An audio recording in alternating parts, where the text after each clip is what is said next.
হুম। প্রিয় দর্শক, আসসালামু আলাইকুম। ও হিন্দু সম্প্রদায়ের জন্য রইল আন্তরিক শুভেচ্ছা ও অভিনন্দন।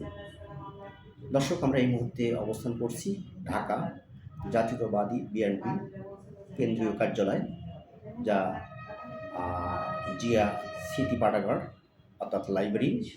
আমরা সেখানে অবস্থান করছি। দর্শক, আমরা দেখতে পাচ্ছি স্মৃতি পাঠাগার, জিয়া স্মৃতি পাঠাগার একটি লাইব্রেরি। এই লাইব্রেরিতে আমরা বর্তমান রয়েছি। দর্শক, আমরা জিয়া স্মৃতি পাঠাগারে কিছুক্ষণ থেকে অবস্থান করছি।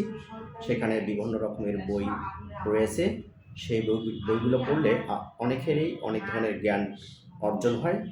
যে জ্ঞান অর্জন একমাত্র পথ হচ্ছে বই। বই হচ্ছে আপনার জীবনসঙ্গী, বই আপনার পথ প্রদর্শক, বই আপনার একটি সঠিক, সুন্দর এবং ভালো একজন সঙ্গী হিসাবে একজন নিতে পারেন বই। সেই বইয়ের একটি জিয়া স্মৃতি পাঠাগারে আমরা আসছি। সেই স্মৃতি পাঠাগারটা আপনি একটু দেখান ঘুরাইয়া, যে স্মৃতি পাঠাগারটা দেখানো হয়েছে। হ্যাঁ, যদি আপনারা কেউ কোনো সময় ঢাকায় আসেন, তো জিয়া সম্পর্কে, বেগম খালেদা জিয়া সম্পর্কে জানার ইচ্ছা থাকে, তাহলে অবশ্যই এই জিয়া স্মৃতি পাঠাগার জাতীয়তাবাদী বিএনপি কেন্দ্রীয় কার্যালয়, এটা হবে সবচেয়ে মনে হয় উপরতলা, বা ৪-৫-৬ তলা, ৫তলা সম্ভবত। হ্যাঁ, এখানে এই জিয়া স্মৃতি পাঠাগার রয়েছে।